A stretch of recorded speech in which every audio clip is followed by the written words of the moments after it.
ओम श्री परमात्मने नमः। ओम नमो भगवते वासुदेवाय।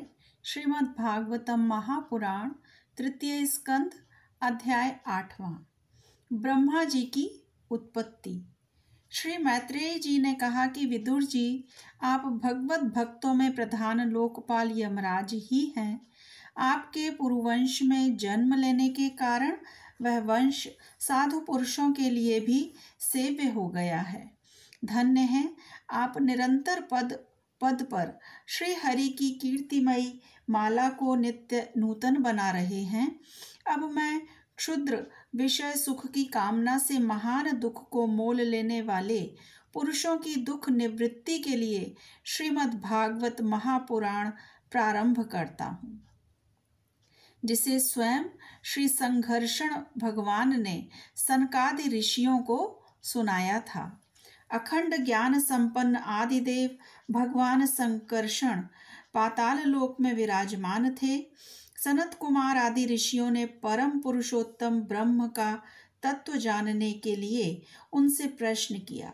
उस समय शेष जी अपने आश्रय स्वरूप उन परमात्मा की मानसिक पूजा कर रहे थे, जिनका वेद वासुदेव के नाम से निरूपण करते हैं। उनके कमल कोश सरीखे नेत्र बंद थे।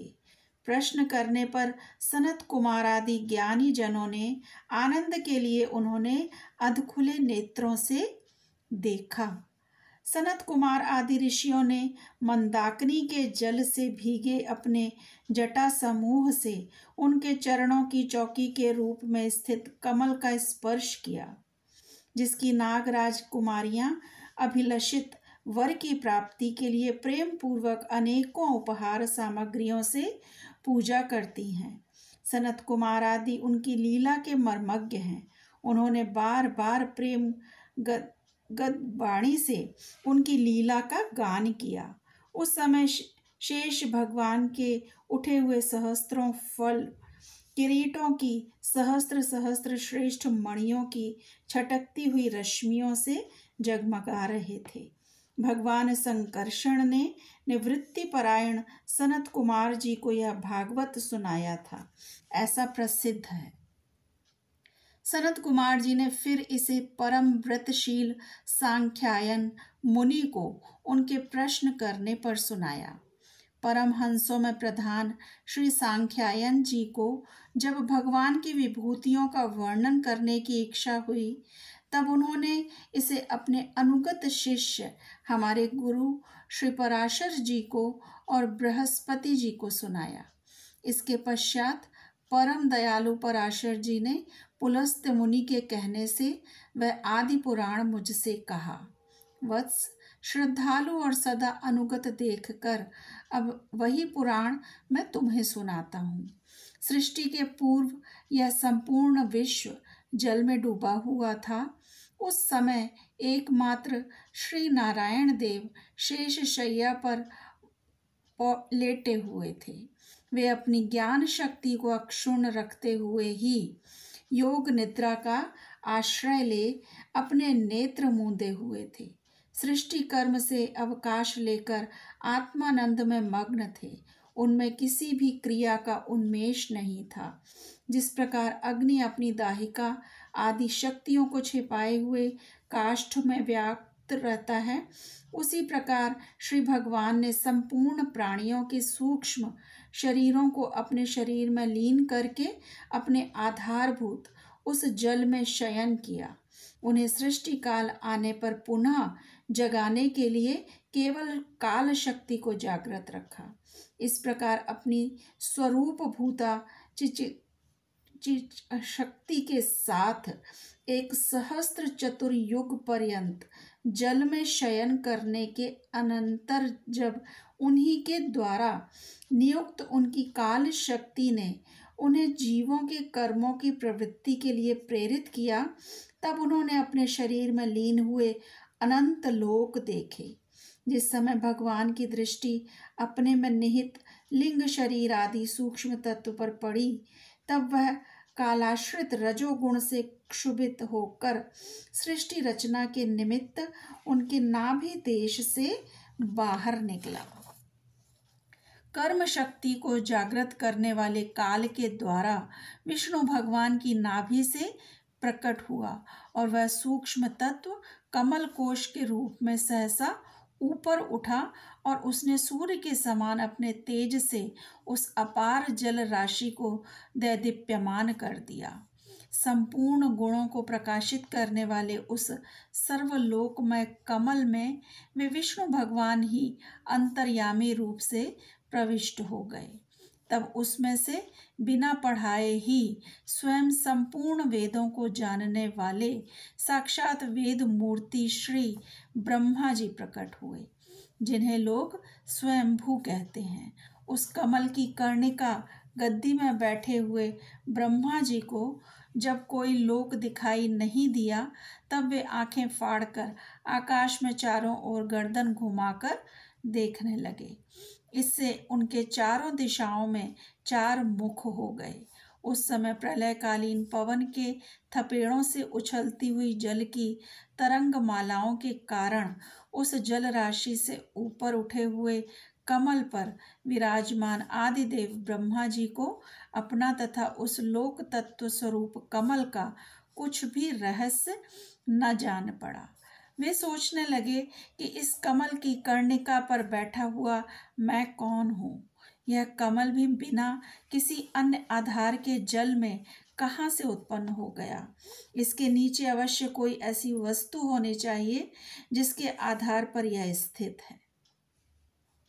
ऐसा सोचकर वे उस कमल की नाल के सूक्ष्म छिद्रों में होकर उस जल में घुस गए, किंतु उस नाल के आधार को खोजते खोजते नाभि देश के समीप पहुंच जाने पर भी वे उसे पा न सके। विदुर जी उस अपार अंधकार में अपने उत्पत्ति स्थान को खोजते खोजते ब्रह्मा जी को बहुत काल बीत गया। यह काल ही भगवान का चक्र है, जो प्राणियों को भयभीत करता हुआ उनकी आयु को क्षीण करता रहता है। अंत में विफल मनोरथ हो वे वहां से लौट आए और पुनः अपने आधारभूत कमल पर बैठकर धीरे धीरे प्राण वायु को जीतकर चित्त को निसंकल्प किया और समाधि में स्थित हो गए। इस प्रकार पुरुष की पूर्ण आयु के बराबर काल तक अर्थात दिव्य 100 वर्षों तक अच्छी तरह योगाभ्यास करने पर ब्रह्मा जी को ज्ञान प्राप्त हुआ।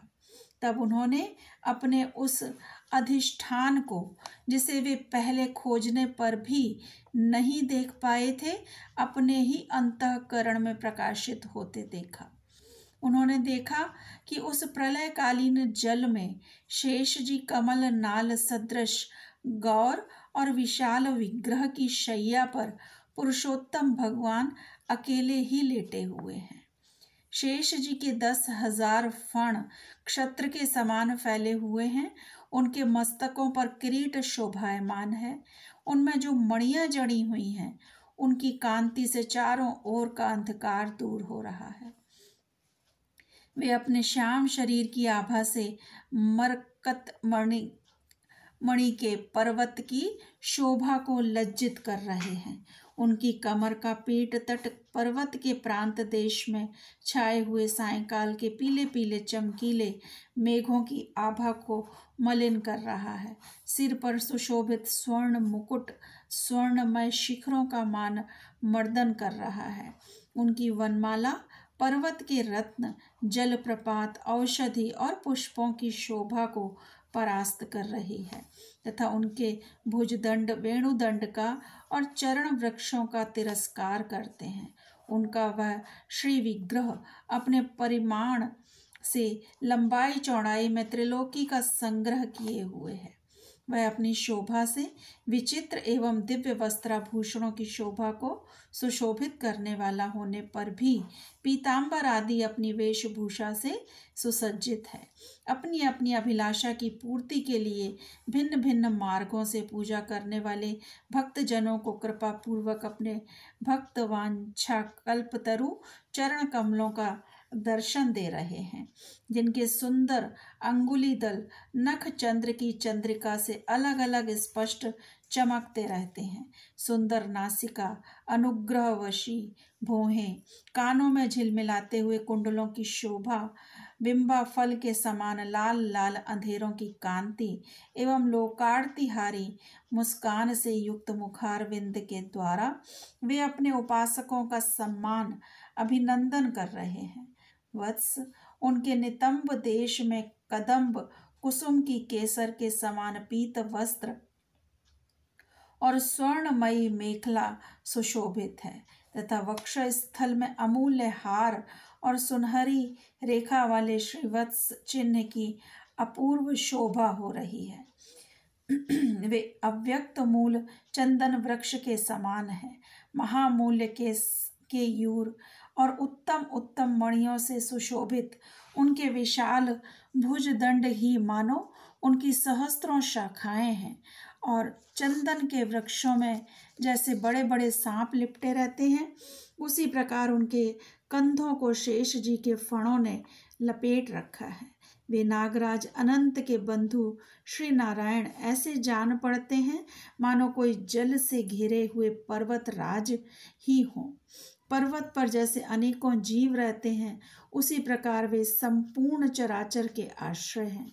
शेष जी के फणों पर जो सहस्त्रों मुकुट हैं, वे ही मानो उस पर्वत के स्वर्ण मंडित शिखर हैं तथा वक्ष स्थल में विराजमान कौस्तुभ मणि उसके गर्भ से प्रकट हुआ रत्न है।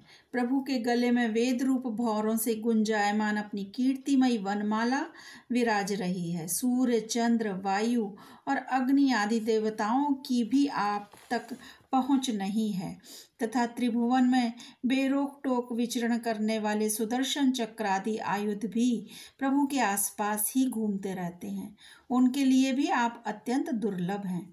तब विश्व रचना की इच्छा वाले लोक विधाता ब्रह्मा जी ने भगवान के नाभि सरोवर से प्रकट हुआ वह कमल, जल, आकाश, वायु और अपना शरीर, केवल ये 5 ही पदार्थ देखे।